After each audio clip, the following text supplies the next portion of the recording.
Something in the Dark, a part of the Untold Stories Project. I am your host and game master, Aaron. Something in the Dark is an actual play of Mutants and Masterminds, the world's greatest superhero RPG, from Green Ronin Publishing, using concepts and themes from the Supernatural Handbook, and is set within the connected version of Earth Prime that can be seen in many other offerings from the Untold Stories Project. Mutants and Masterminds is a D20-based system, which allows players and GMs to create stories featuring all of the greatest heroes of their imagination.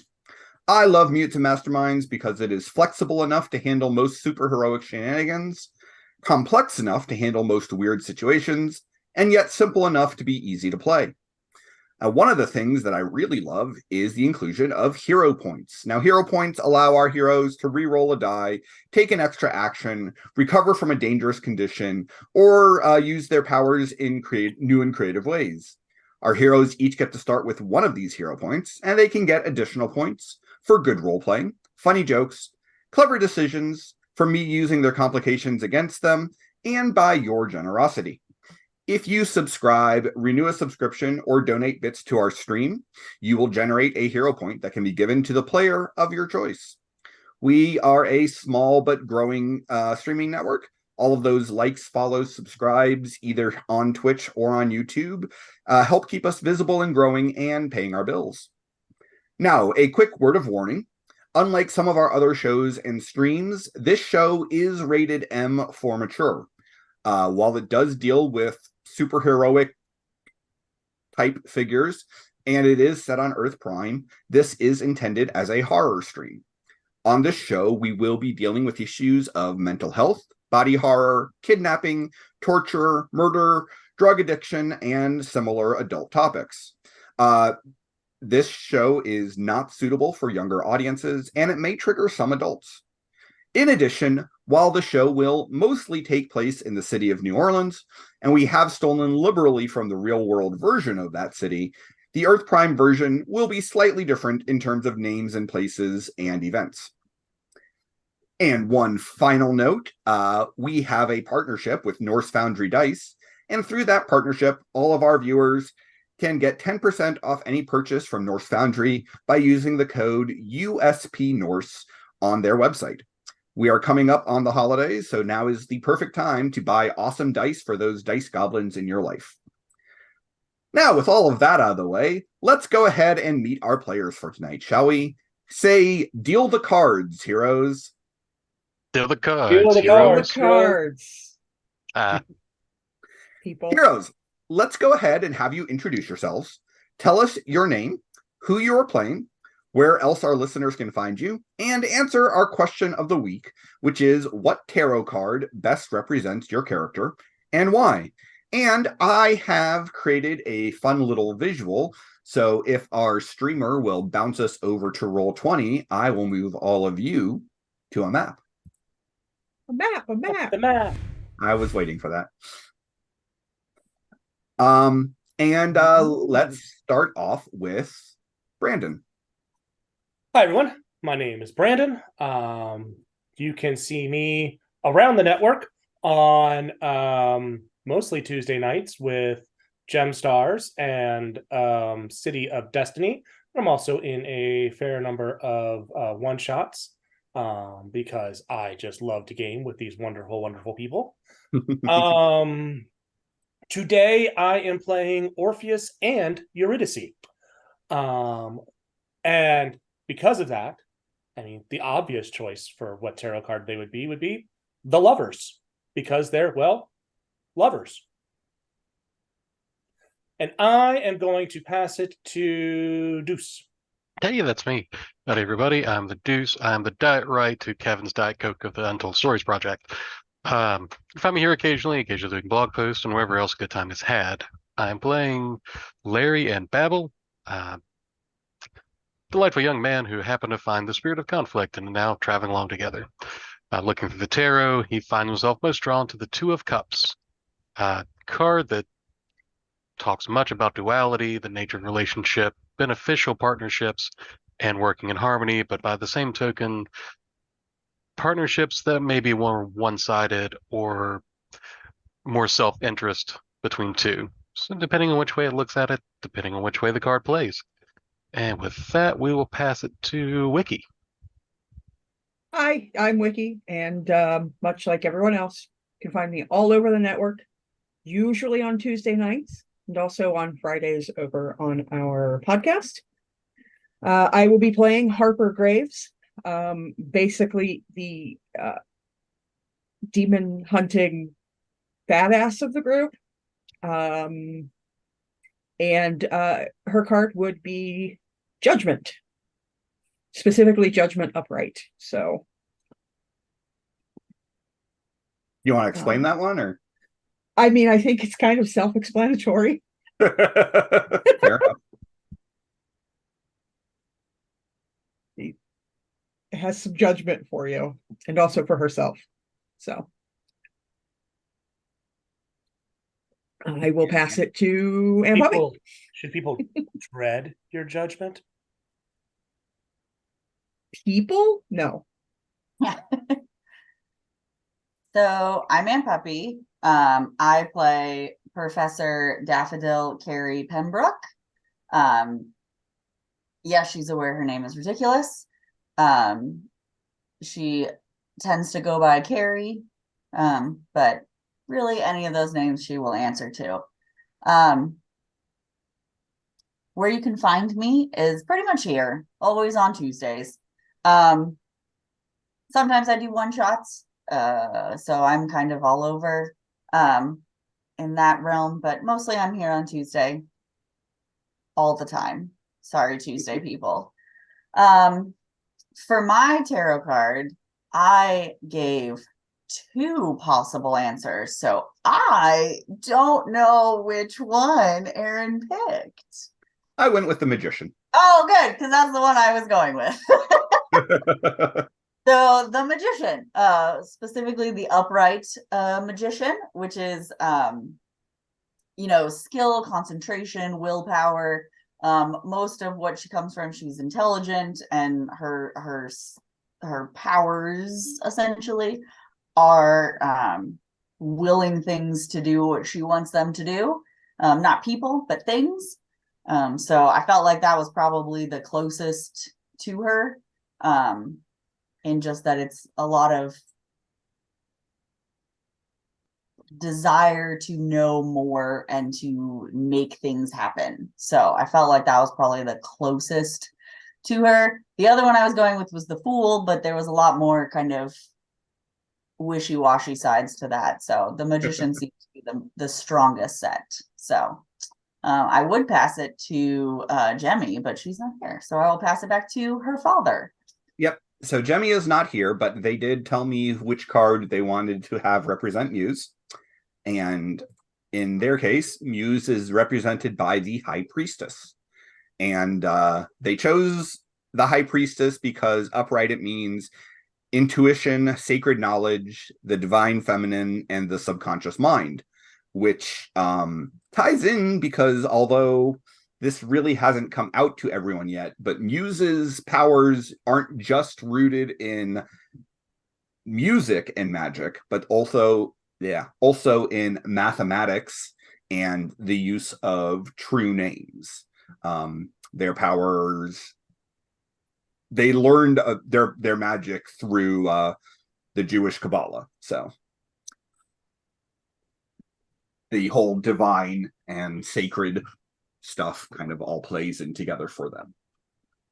So when last we saw our heroes, we had met Daffodil, Harper, Lawrence, Orpheus, and Eurydice, and Micah, who is the Muse, as each of them were engaged with various tasks around the city of New Orleans.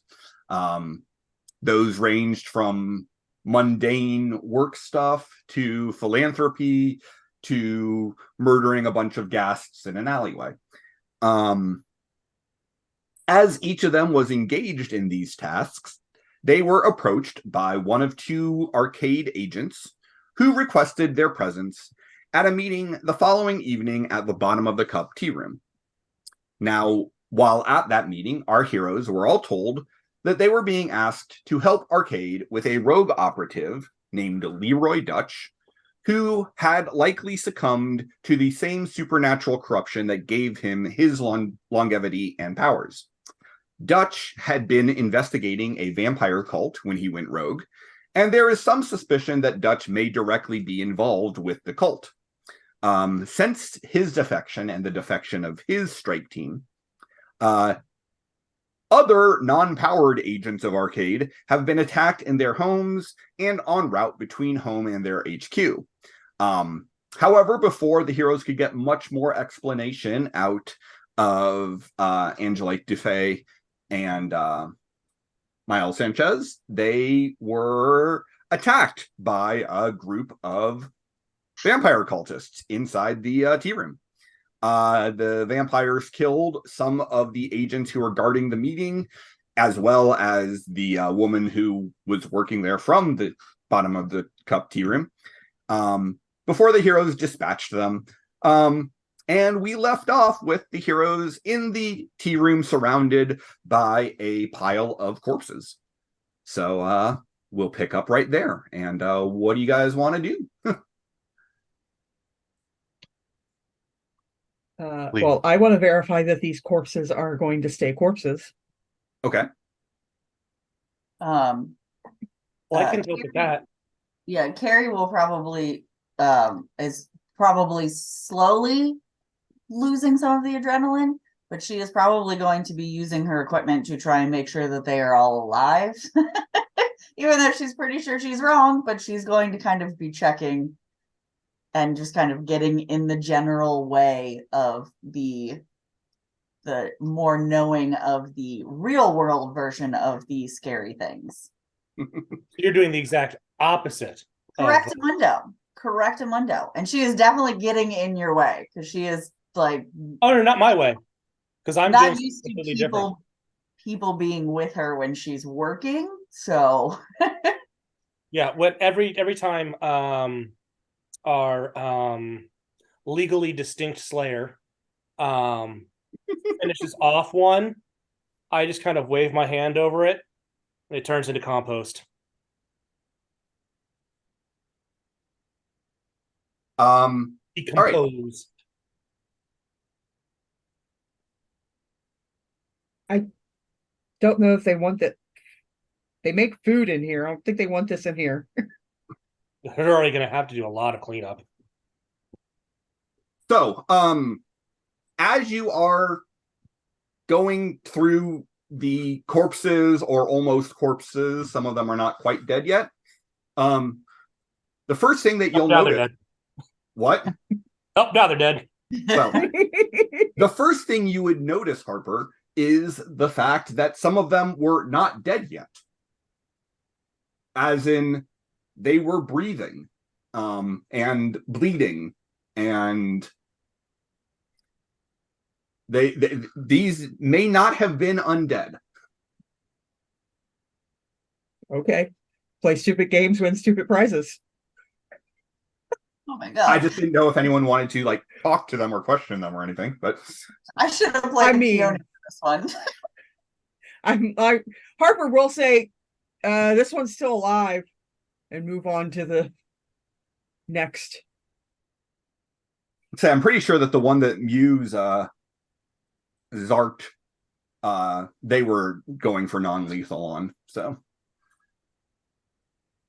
there should be at least one or two of them that are able to still be, not immediately killed and asked questions of if you are so inclined. Angel is on her phone and has already called to request a containment team and cleanup. In addition to that, when we get to the last actual corpse, Uh-huh. before I decompose that one, I am going to look over to the Arcade agents and say, do you want to keep this one for testing?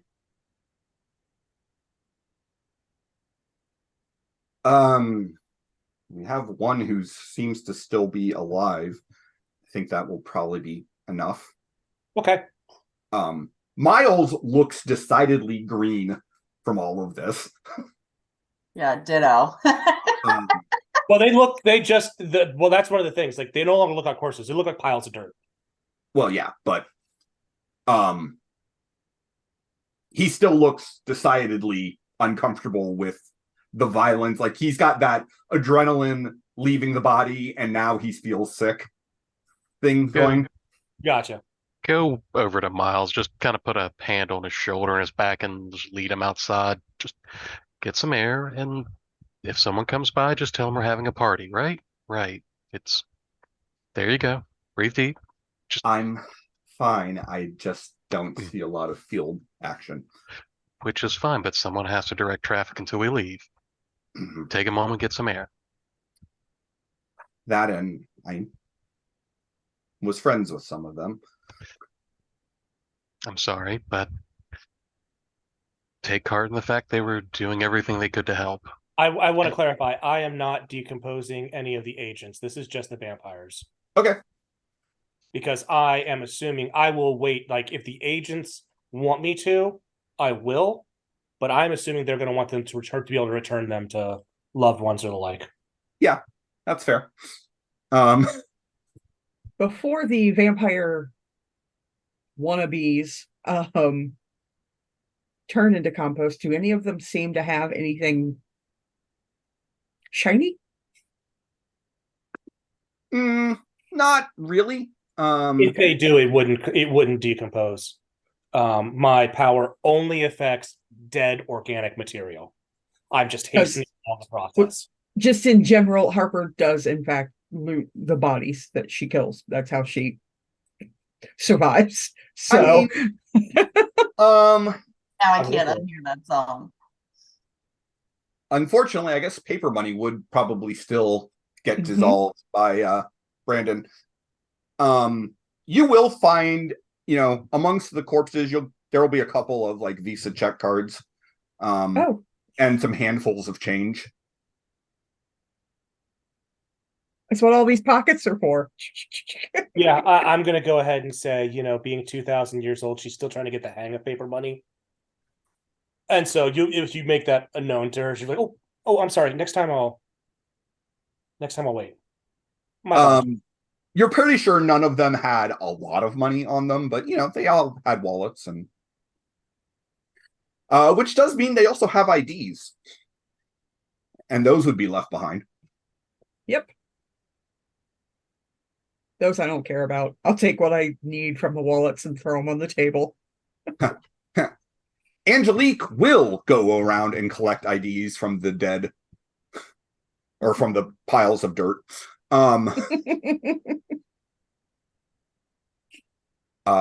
And she'll just say, can someone restrain that one, and we will interrogate it back at the headquarters? Sure thing. Grasping Vines. Okay. Sorry, legally distinct Grasping Vines. Say Muse would have spent the time going around and looking at the vampires and making sure that none of them were students of theirs.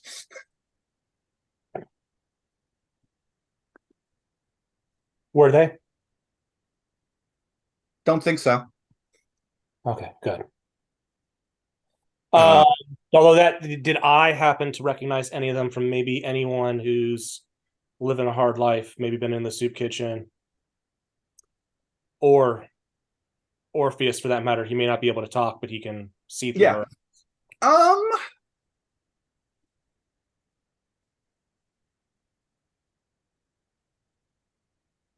Roll me a d20.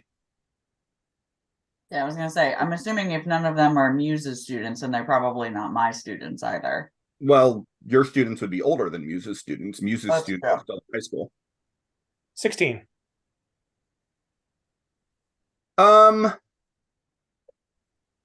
Yeah, none of the ones who are here are people you recognize. Okay.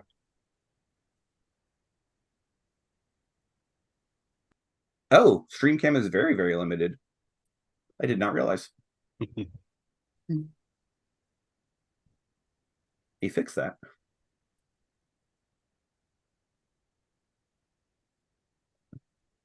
Oh, technology.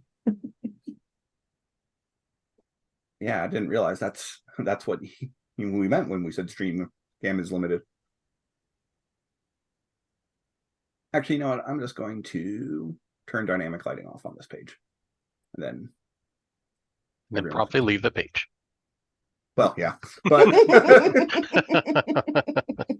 all right. So after a short period of time, while you are going around and checking out all of, checking out incapacitating, moving bodies, turning them into dirt, all of that. After a while, there will be a nondescript white van that pulls up in front. A couple of people in suits and sunglasses would come out and and Angel will immediately start, ordering them to, gather up the corpses of the dead agents, gather up the 2 agents who are still alive, and make sure that they're ready to be transported back to headquarters for medical treatment. And to take the no, they're not going to take the van full. They're not going to take all of the vampire dirt, Warden Maximus. But they will take the one restrained vampire.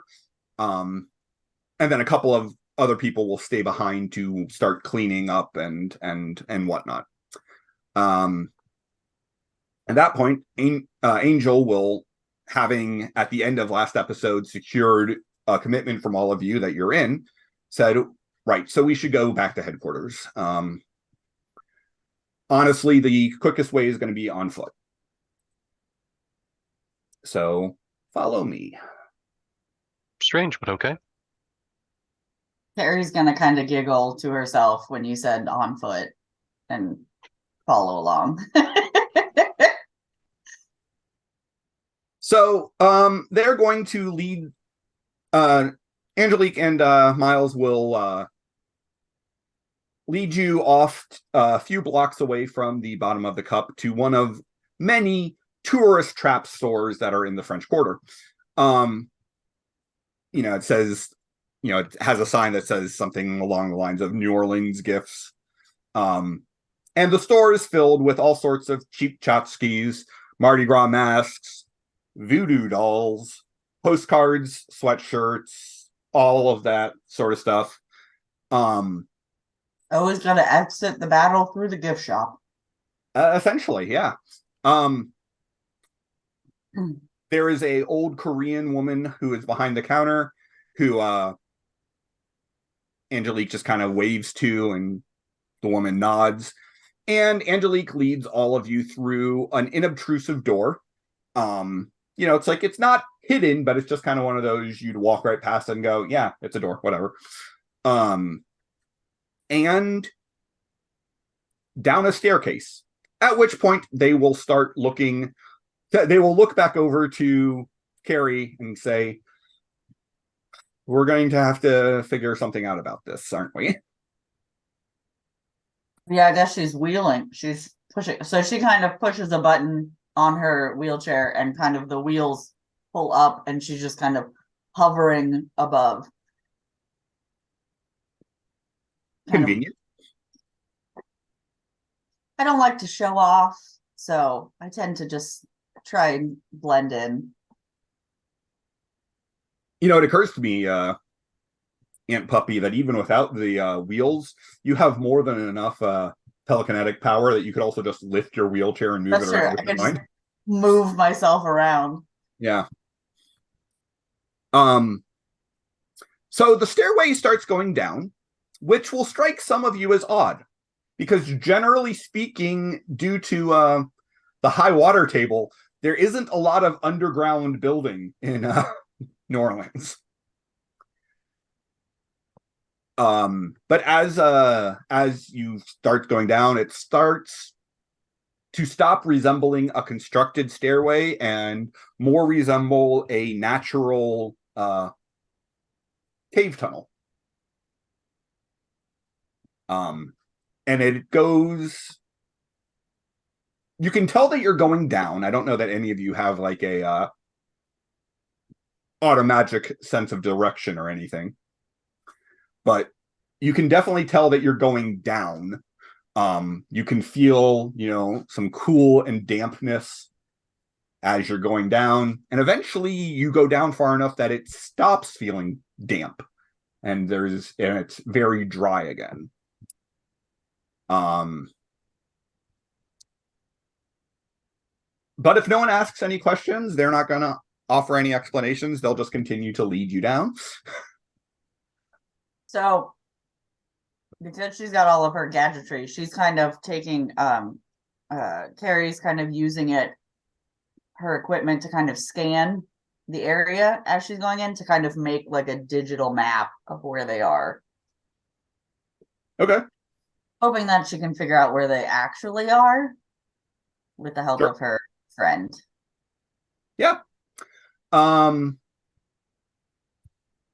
So eventually it stops going down, and the tunnel leads into kind of a network of caves, which is a strange little mishmash of things, because in some areas it's brightly lit and it looks like walls have been smoothed out, and in some cases even plastered over, and so it looks like modern offices and workspaces. And then 10 feet away, there are rough-hewn walls that lead to very narrow gaps between them, leading to another area. In a few places, it is a few times they literally have to look at the wheelchair and say, all right, we're going to turn around, we're going to go a different direction, because they realize that the wheelchair won't fit through some of the crevices. Even without it having to worry about, going up and down stairs, it's just, it's wider than a person. But eventually they will lead you to a steel reinforced door, and Angel will knock on it, at which point a woman's voice will say, come in, and I'm going to move you guys to another map. A map. New map. Which at the moment I don't have any of you on, so let me put your tokens on this map. But this is a very well furnished office. It's quite large. There are a couple of different seating areas. And at the end, or kind of in the middle of it, there is a desk behind which there is a older but still very attractive, very fit-looking woman, probably in her early 60s. And she will stand up from behind her desk as you all come in and say, hi, I'm Assistant Director Courtney Vance. I understand from Angel and Miles that you've agreed to help us out.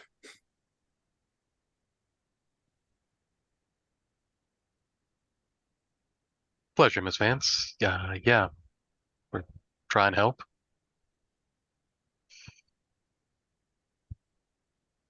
All right. Well, what have they already told you? Explain. Rogue agent, vampire cult, dead bodies. Oh, and attacked during the meeting, which actually made it one of the more exciting meetings I've been in. Yes. I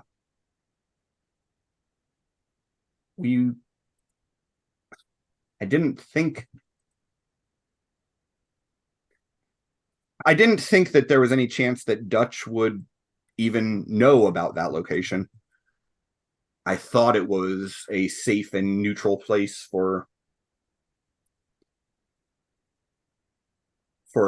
us to make contact with you.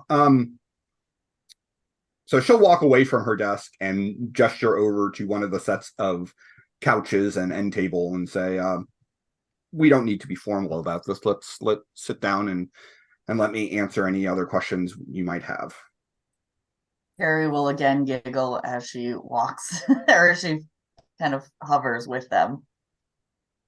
Well, the first thing that comes to my mind, and this is Orpheus, who is here, Okay. is what you just said. How strongly are you taking the possibility that this isn't Dutch? That his disappearance is a coincidence, or that he's being framed?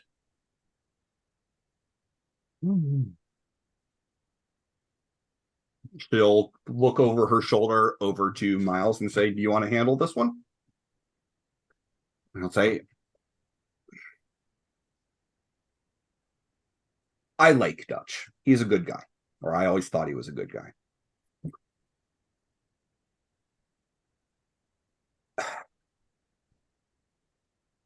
I have a gift. And although when Dutch's office and the living quarters for him and his operatives were cleaned out, not just physically, but magically. One of the members of Dutch's team is a very accomplished magician. But I did find a shell casing that had been left behind, that when I touched it, I had visions of Dutch and violence and blood and him laughing maniacally. I don't want to believe that Dutch has fallen to the same corruption that hit the other survivors of that mission, but 3 out of 4 went bad a long time ago. No, I get that. And We're not- that is definitely we're the not- safer. We're not willing to consider it. I'm just saying that right now the preponderance of evidence is still suggesting it. Absolutely. I just wanted to know, have you done anything? And I think, and I agree with that. I just want to know, have you done anything yet to actively look into another possibility? If you even have the ability to do that, maybe there are no leads that will allow you to do that. I don't know. I'm just wondering. We don't have a lot of investigative ability outside of Dutch's team, unfortunately. Angel does her best with her men, but they're ordinary men, and women.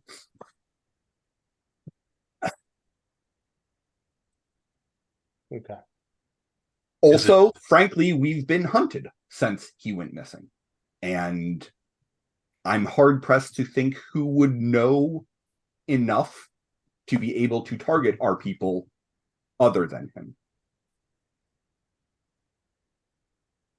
Miles kind of frowns at this, and Director Van says, I've known Leroy Dutch for a long time. I don't want to believe that he's gone bad, but if he hasn't gone bad, he still has a lot of questions to answer.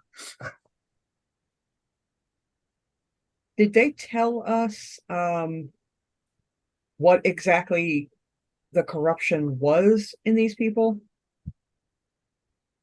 Not per se. They said that the 4 men who survived were stopping a Nazi operation that was literally designed to bring an Elder Thing to Earth. Most of that team was killed. 4 of them survived. All of them became faster, stronger, and longer lived. And then over the years, they each started turning bad. 2 of them have been killed.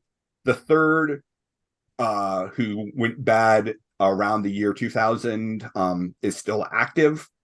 And Dutch seemed to still be okay until recently.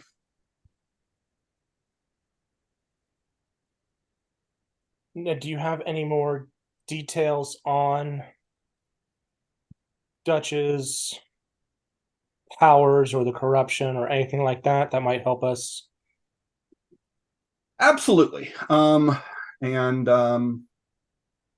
they will pull. She will gesture, and Miles will go over to her desk, come back with a handful of folders that are, the personnel files for Dutch and his team. And she'll start off with showing you all a picture of Dutch. So Carrie's is gonna kind of be like, do you mind if I just, and then she's gonna kind of pull out like a little nano robot. If I just make a few quick scans of these. We brought you in here because we wanted you to use your abilities to help. It would be ridiculous for me to put restrictions on that now. So she'll kind of take the folders and start kind of scanning them into Sure. glasses. So yes, Dutch and the other 4 survivors of Operation Totenkopf Fridge were Fast. what? Say that 3 times fast. No. In terms of powers, they really are just much stronger, faster, tougher, heal quicker than ordinary people, and are much longer lived. But on top of that, they are highly trained military operatives, each of whom has almost a century's worth of experience. I guess that only means something in terms of Dutch and Anthony, but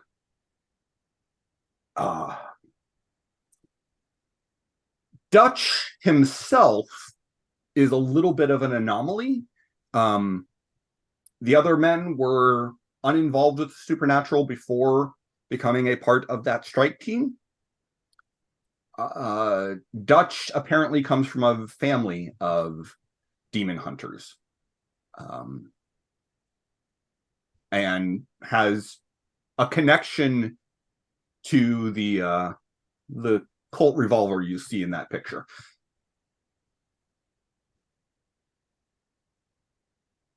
Forgive me, but we want to cover all the bases. I'm assuming you have at least taken into account it's the operating assumption that his experience is why he was able to hold off the corruption so much longer. That has been the assumption, yes. Yes. What do you know about the gun? At this point, Angel speaks up. It won't shoot for anyone other than him, and it does way more damage than a gun that size should, and I've never seen the bastard reload it. That'd be handy. So weird question. Do you happen to have any DNA samples from him?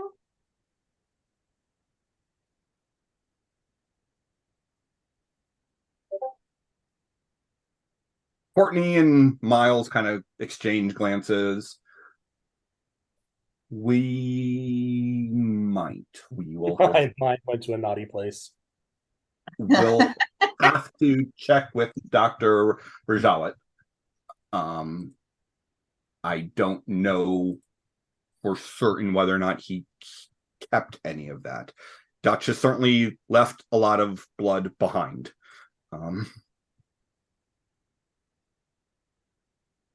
So this all screams demonic possession to me. What were he and his team working on last? Their previous project before all of this occurred?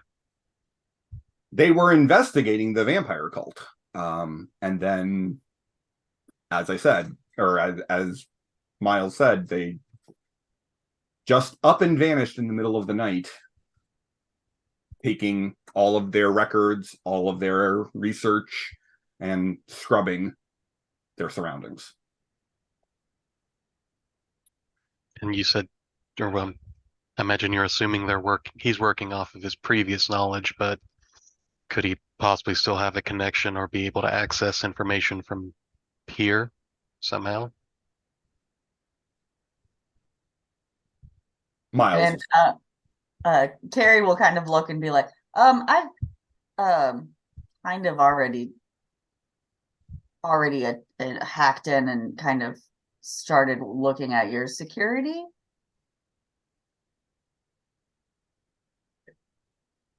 Hey, if you have, I actually need you to give me a roll because you might Yeah. find that harder than you think. Oh, I'm already on my character sheet. What do you want me to roll?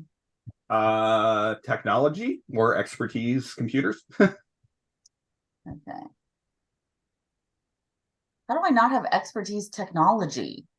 Technology is its own skill. It's not an expertise. Oh, so am I doing it under the ranged combat one? It shouldn't. Yeah, It's should right be a underneath skill that- range combat, but it shouldn't be range combat. It should Oh, just okay. skill that says It- technology. I only have one thing that's ranged combat, so I'm like, I don't Yeah. know if that is all included or okay. Yeah.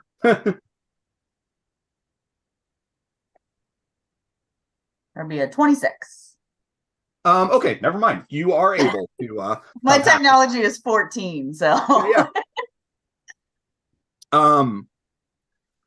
she has very few skills, but she has a particular set of them, and she is very good at them. Yeah. So yes, you will have been able to start poking into records and whatnot. Okay. But to answer the question of whether or not Dutch and his team should still be able to access anything here, the answer would be not as far as we can tell. We've closed off their access. None of his team are particularly skilled with technology. So with their access closed, they shouldn't be able to get into any current records or files or movements or anything like that. Carrie will concur. She will say, though, that there have been attempts made at the time frame that they are talking about, like when he started turning, Okay. that there were attempts made, but since then it does not seem to be that there were any attempts made directly from him. Directly from him. I'd like the party to give me an insight check.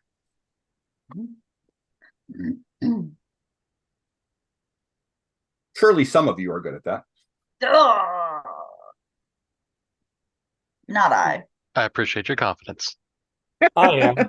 Don't call me Shirley. Oh. So 3 out of 4, not good. Hey, lucky 13. It's all we're counting on you. That don't need double digits.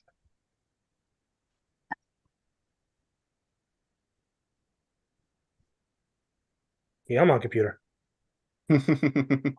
Harper and I rolled the exact same thing. Yeah, you did. Garbage roll. Garbage roll, but still a 22.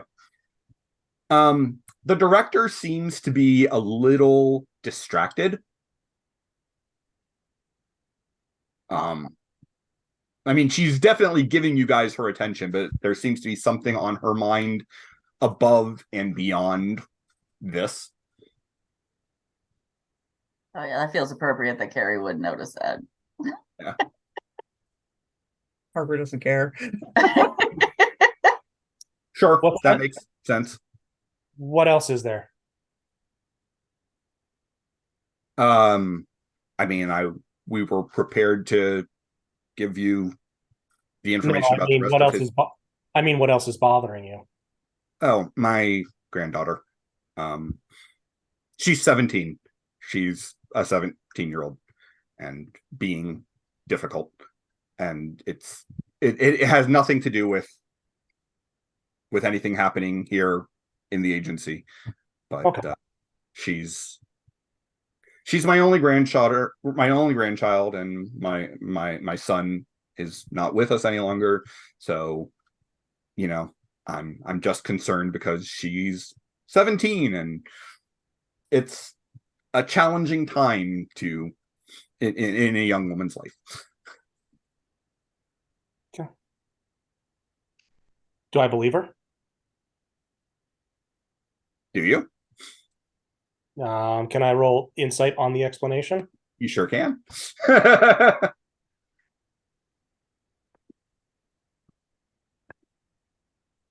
28. That is a very good roll. Yeah. Carrie definitely is one where she would just believe the words that are coming out of people's mouths. That was a very good roll on her part as well, but not good enough. She is not lying. And she definitely thinks that whatever is going on with her granddaughter has nothing to do with anything involving the agency. But it might be a little bit more difficult, more extreme than typical. I'm being 17 and hormonal too. Okay, so a more serious concern that she's trying to brush off, but still not related to the goings-ons. Yep. Okay. He doesn't think so. Okay. Yeah. Correct. Let me rephrase that. As far as she's aware, it has nothing to do with it. I mean, yes. The daughter is Chekhov's gun. Got it. Granddaughter, but yes, or I could be setting something up for later in the campaign. Or you could just be throwing us a wild red herring. I could. All of those things could be true all at once. Yes. Yep. Because we've made a big deal of it now, so now it will be a thing in the campaign. Just the same way that Ethan's dad was not going to be a supervillain until you all were convinced that he was. Yes.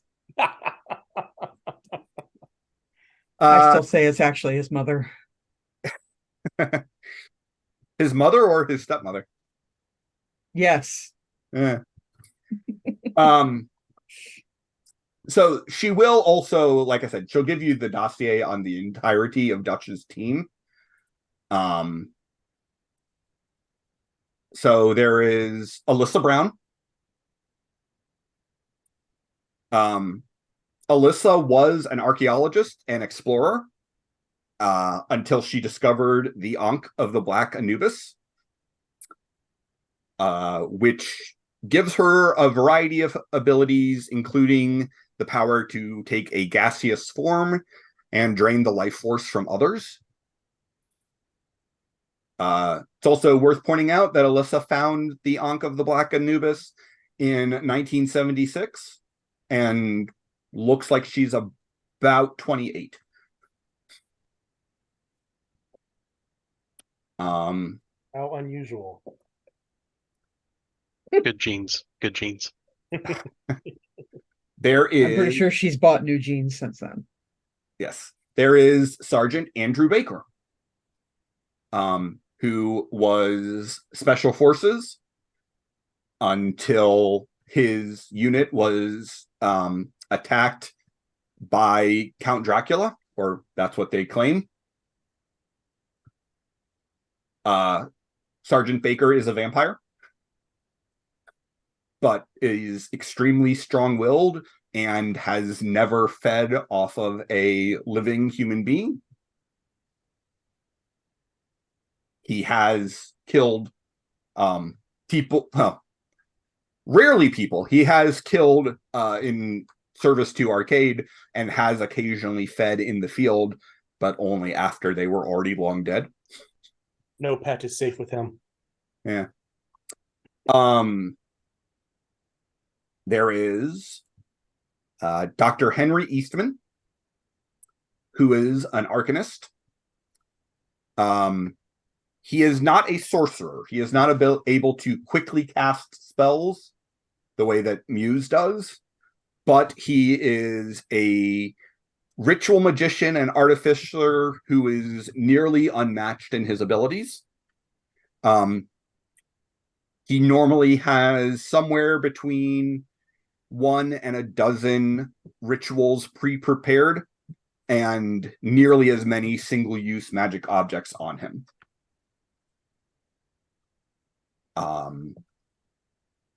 Anthony or Miles will speak up at that point and will say, we're pretty sure that Dr. Eastman is the one who cleaned the trail behind them. And then the final member of their team is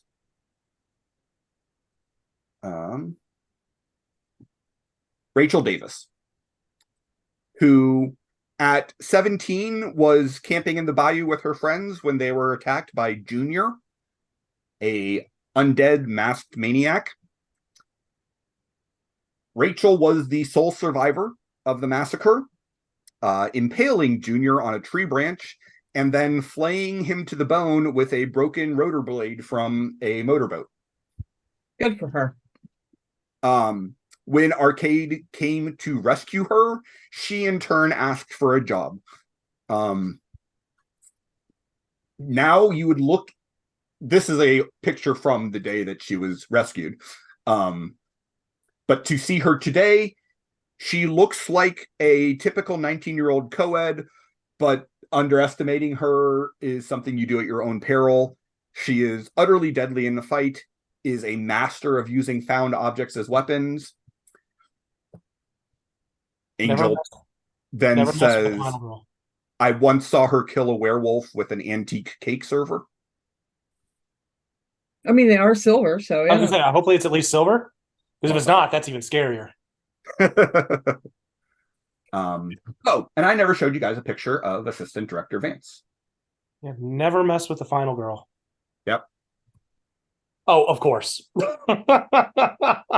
I knew that's who it was from the token. Yeah, but that's the larger version of it. So, anyone who would like can also give me a perception check.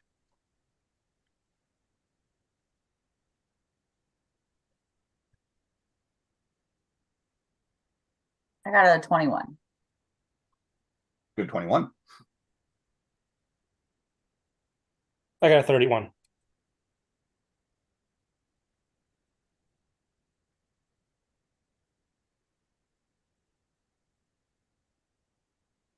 All right, well. Rest of you, it doesn't even matter, but 25. Everyone other than Lawrence will roll high enough that you will also notice on Director Vance's desk a picture of her granddaughter. Mhm. And whatcha? I feel like Carrie saw it in her profile as she was basically downloading their entire database onto her computer. Sure. Why does that person look familiar? She should. I don't know. I think so too. I don't know why. That's Phoebe Diviner from Bridgerton. Well, I've never actually seen Bridgerton. Oh, okay, yeah. It's very out of context, so. Yeah, I mean, she looks very different when you take her out of the Regency clothing and perfectly coiffed hair and everything. But she's also way older than she looks, but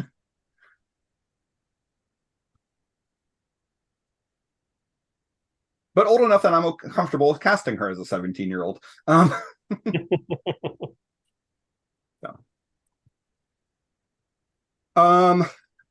So is there anything else that I can tell you, or do you just want to? What do you think the chances are, you know their capabilities, that they would miss a shell casing? Is that okay, they might have a bad day, or is that completely unheard of?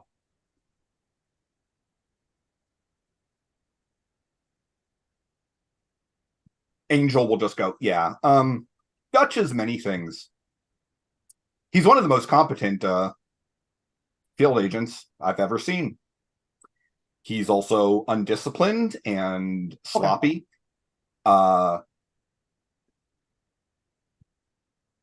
It seems a little weird that it wouldn't have been caught by Henry's magic, but it's also possible that it fell out of Dutch's pocket after Henry was done casting the spell. So completely possible. Got it. Not impossible, no. Yeah. That's all I was wondering. Carrie's gonna ask if you have that shell casing and if she can test it. And Miles will say, yeah, I can get it for you. It's in my office. I was gonna say, I feel like Carrie would be like, yeah, I can see that it's, and give the case file number with the evidence bag number and be like, yeah, from what I can tell, it's located right here. So. Can you grab me a bag of Doritos in the snack machine on the way to the such and such floor? I mean, to be fair, Carrie could just make it happen. So we don't really have floors as such because it's all kind of one sprawling complex. But ignore the giant basement research and development area. No. We have a large research and development area. It's just not on a different floor. It's just down a different hallway.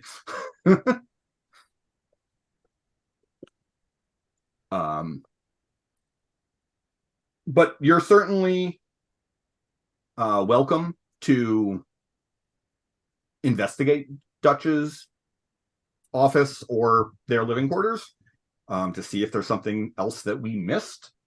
Or again, we reached out to you because we are aware of your own unique abilities, and you're certainly more than welcome to follow up on anything, using any of the resources at your disposal. So do any of these one other people, thing, Miss Graves? Do any of these people look familiar to me, or any of their names mean anything?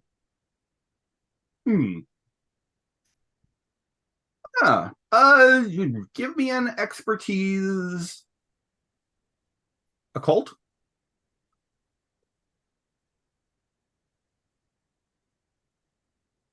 That's a thing you have, right? I'm pretty sure, yes. Yeah, I have occult and demonology. They're both the same, so.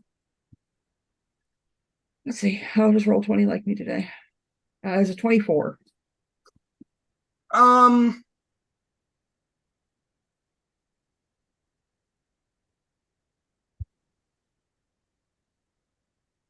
You are aware of, like, once you see their pictures and hear about their capabilities, you've definitely heard,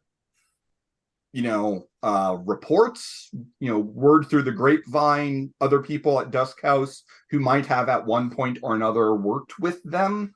There was never anything that suggested that they were government operatives, but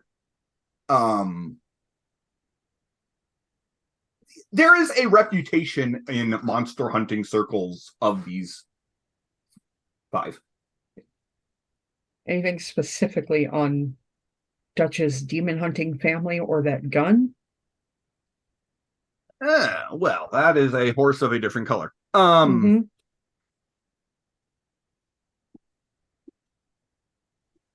So,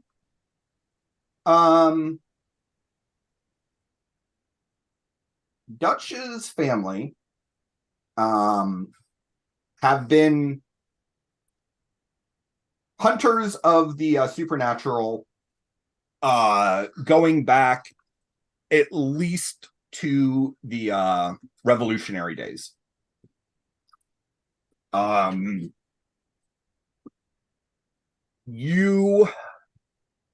not sure, but you think that his family might have started off as a house similar to Dusk House,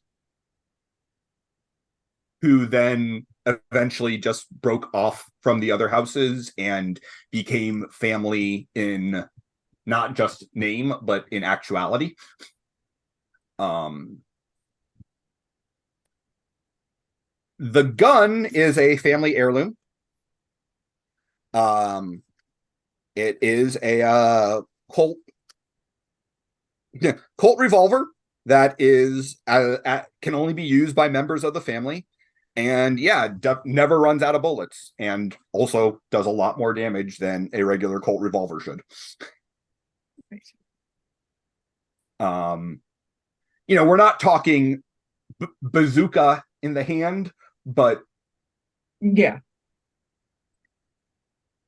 Does a lot of damage. It does not have any other supernatural properties that you're aware of. Like, it doesn't seem to have any special ability at killing undead or demons or hitting spirits or anything like that. It's just a very good gun. Who's a good gun? Who's a good I mean, gun? kinda, yeah.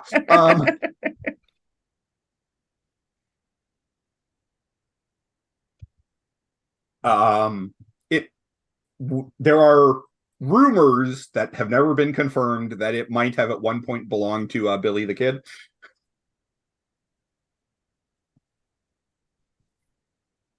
So, unconfirmed. Those could be totally false.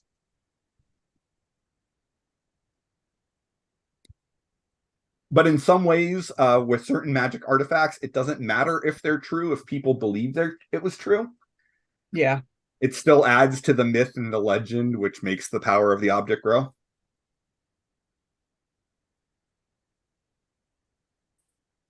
Hey, could you not do that on the stream, please? Kind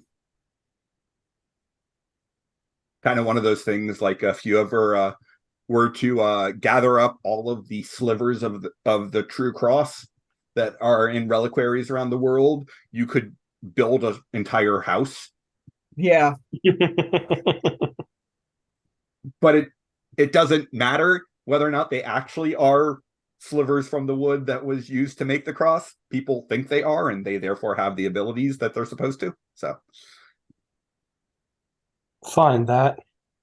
Yeah, magic's neat that way. And really annoying. So, yeah, like I said, they're certainly willing to give you access to anything that you're asking for, or to just kind of cut you loose. What do you guys want to do? Raise your hand if you, as a player, are really confused by the shadow organization treating your PC with respect and competence. Nah.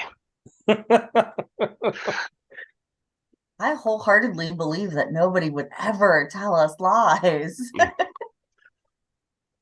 I wasn't thinking so much that as just like, the usual trope is we're a bunch of murder hobos, and the covert operation always keeps the PCs at arm's length. And Well, they lost their other murder hobos, so we're the replacement hobos. It's fine. Yes. To be fair, though, Carrie wasn't going to let them get away with some of the... She was going to make sure that they were telling the truth, but she wanted to believe them with her heart. I mean, we're here, so we could probably look at where he worked, and they stayed here to start. We get the notes on their last mission. Any that you have? Yeah. Carrie's gonna look at me like, how would you like me to send those to you? They don't let me see them. I could even fax them to you, or print them here from. And she'll kind of like, this little opening will come from the side of her wheelchair. I can print them out if you'd like. Although I feel like she would, just for aesthetic reasons, she would make it the one where it's got the little, oh my god, what are those printers called? The dot thermal matrix printers? Dot printers matrix. with, Oh, Yeah, like the DOS printers where it's got like the holes along the edge that you have to kind of like tear off and hand like just for aesthetic reasons, she would do that. Oh God, that sound. Yeah.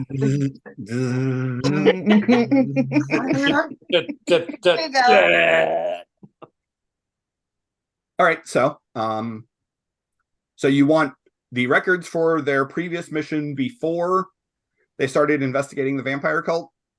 Yes. Okay. And any, And I know you don't have their specific investigation notes, but any information you have on where they were investigating and when they were doing that investigating would be really helpful. as well as any information you have on the vampire cult, because it's looking like our best lead is going to be conducting that investigation. I would, Angel will speak. I would love to give you information about the cult. And Dutch was supposed to have provided that to me. Well, we do have the guy. we also have the rest of the cultist names, so if there's a common link, it might be how they recruited them. If we can Might find be. one. All right, so it sounds like we have an investigation into a room. We have a desire to look at previous information. We have an interrogation. And then we also have an investigation involving the IDs from the dead cultists. That Am I sounds right.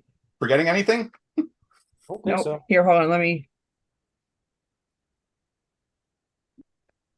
make a to-do list. Just say Carrie wants blood samples from the guy that's there, and also from Dutch, and also access to the bullet and their lab. I mean, she doesn't really need access to their lab. She's got access to their lab, but she's going to be polite and ask.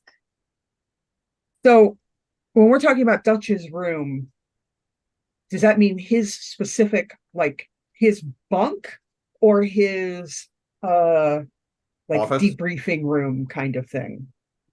Both are available. Okay. Then we should definitely be looking at both of those things. Harry will send a map of the facility to everybody's phones that she has also developed access to.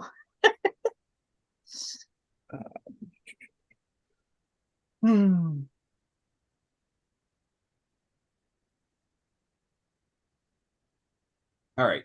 All right, I so guess I will we're ask you.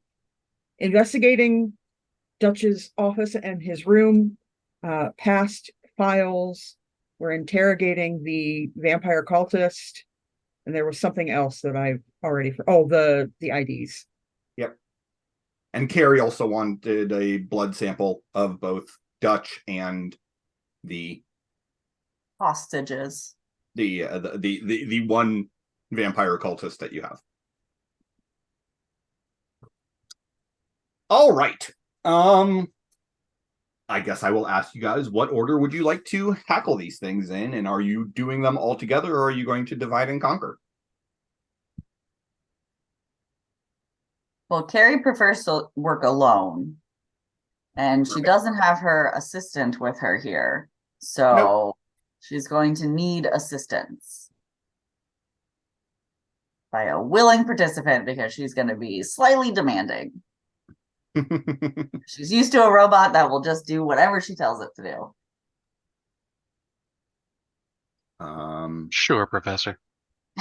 She needs a fetcher, essentially.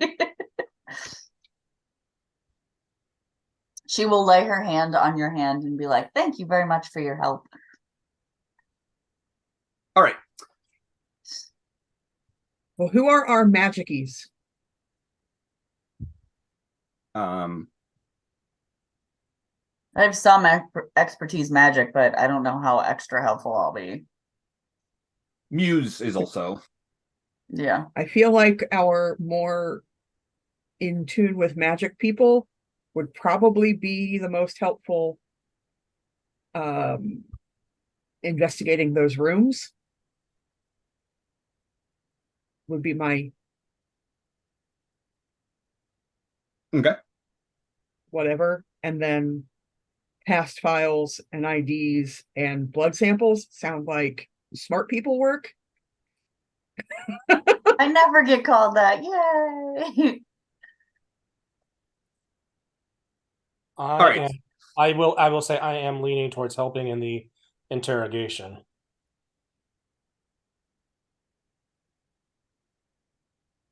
All right. So then it sounds like you want Muse to invest and check out the rooms because they are they are a master mage. They just don't know it. I mean, it's possible that the people doing the interrogation and the people doing the room looking about could be the same people in case we find something in the rooms that might help us in the interrogation. Sure. So I'll tag along with the room investigators. All right. Well, Jemmy should be here when we get back from the break. So why don't we do Carrie and Larry? Aww. Yeah. Carrie and Larry as they investigate do the research into the IDs, do the research into the blood, and look into the information from the previous case. Julio. All right. We'll start with the one that isn't going to require a roll because you will just be given the case files. Their previous case before they came back and they were starting to work on the vampire cult involved them actually going to Arizona to the Magic Mesa, where there was a group of serpent men trying to crack the barrier and bring a elder god to Earth.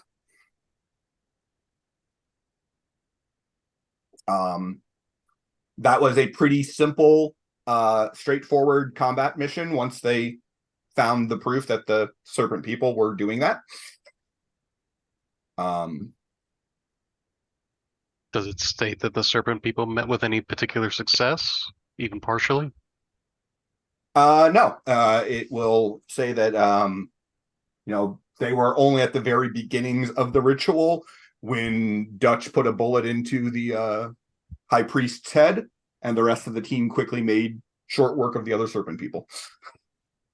Were there any materials recovered from the cult? Yes, although those will take some time to pull out of archives because they have been locked away. Yeah, the request would be just to make sure they're there. Because the serpent cult's also looking to elder gods that essentially started Larry's downfall. Making sure there wasn't a trigger there. Sure. That's entirely reasonable. All right. As far as the IDs go, that sounds like an investigation check. If Larry would like to try to assist the professor, my investigation is 10, so or the professor can assist Larry, whichever way you'd like to do it. But I don't. What is the difference? Like, what is the difference between those two things? The assist work is going to only have to get a DC of 10 and will give a +2 or a +5 to the other person's roll. Okay. So is it better to have the person that has the higher do the assisting, or No, the lower skill should go for the assist and the higher skill should go for the actual. Okay. Now, are we split up and we're doing different things at this time? I think so. Yeah, Carrie would have given you guys the maps of the facility and how to get to the points that you're looking for, and then we lost. Oh, who did we lose? Hey, I'm back. Okay. Oh no. Oh no. Yeah, I'm living now. Everyone has Save changed us. rules. Harry is yeah. Larry. Harry is Larry. Larry. All right, now everyone's back where they belong. But yeah, so Yeah, don't she know. would have given you guys the maps of where to go and kind of flagged the points that we're all kind of looking to go to, and had sent it out to you guys' devices. She can access your devices, but she's just accessed them enough to get your numbers so that she can essentially airdrop everything to you guys. Yeah, that won't work with me. No. Orpheus does not have a smartphone. Okay. I have a Razor, the original one. Carrie Carrie- does not know how to deal with that. Yeah, Carrie's uncomfortable now. Carrie is uncomfortable. All right, so investigation. Who's this? Is Larry going to assist, or is Larry going to be the primary? I can happily do either. What's yours? Is yours higher than 10? Nope. So you can assist me. Said I would. Be happy to.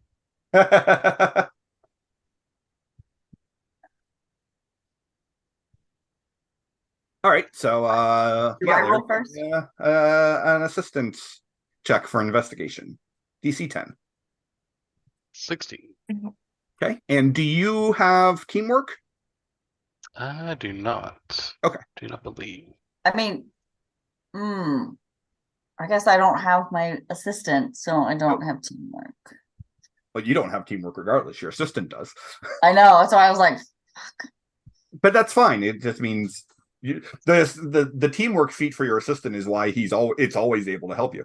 oh, I need to Uh, figure out a way to shrink him down and carry him with me. Yeah. Well, normally you'll be in your office and working remotely. So, That's true. all right. So, with Larry's assistance, give me an investigation check at +2, and puppy. Okay. That'll be a 26. It's a very respectable 26. And I investigate the crap out of this. All right. So, with a 26, you will see that there is not any direct connection from the IDs of the vampire cultists who were sent after you guys. However, all of them are between the ages of 16 and about 28. None of them are from particularly wealthy backgrounds. None of them are dirt poor street people. They probably wouldn't have IDs if they were, but all of them are definitely come from families that struggle. A quick Google search on each of them is enough to show you that they all had an interest in the supernatural, in that, disaffected goth kid sort of way. Several of them had criminal records, but nothing major. Things like vagrancy or Drunkenness. possession of drugs or vandalism or truancy, or so they had records, but they weren't hardened criminals. They were just kind of troubled kids. Do any of them have a common location ping? Because I'm going to safely assume that she's also looking at cell phone data to see if they're all natives of cell phone data. Yes. Well, that's a horse of a different color. All of them frequented a vampire themed nightclub in the quarter. All of them had been there repeatedly over the past 6 months.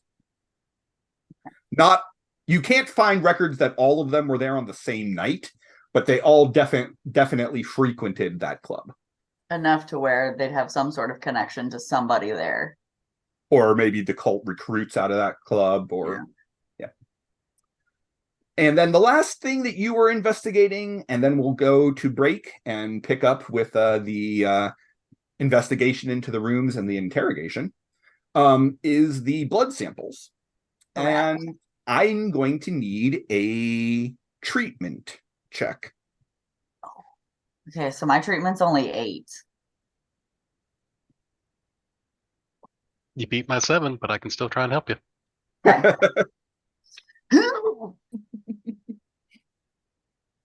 I was worried about the blood sample because I'm like, she's not a biologist or Right. any sort of medical anything, but Yep. Yep, that's enough for a +2 Okay. with your 18.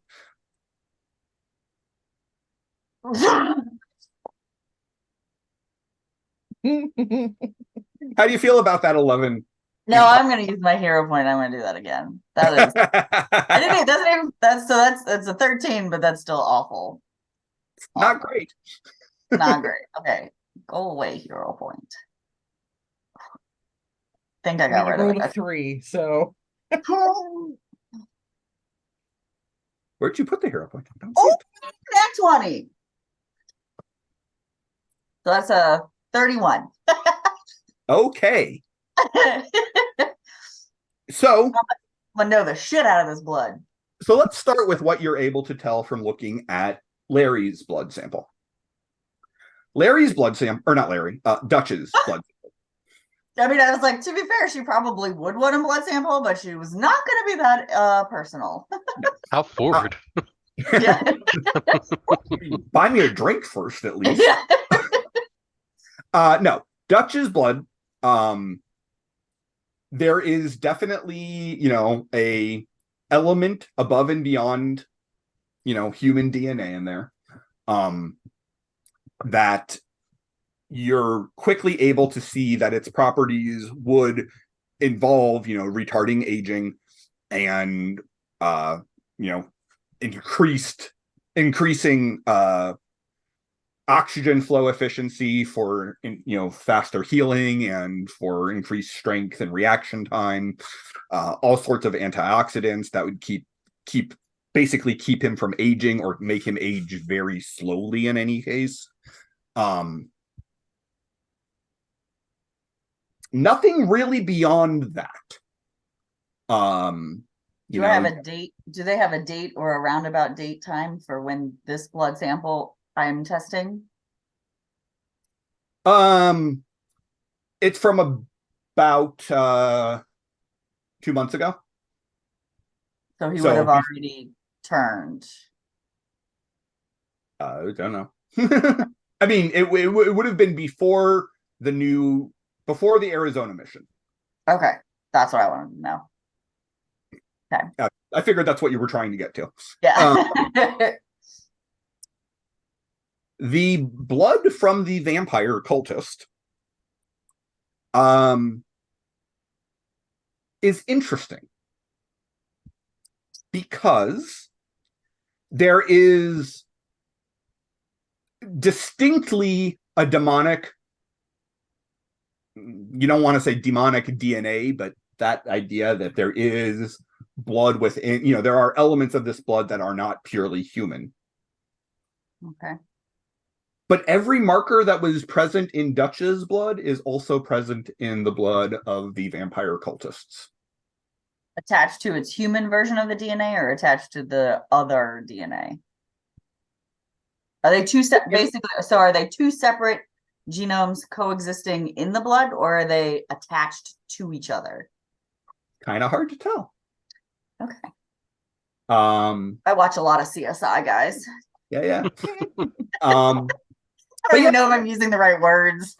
No, but I get the idea that you're looking for Yeah.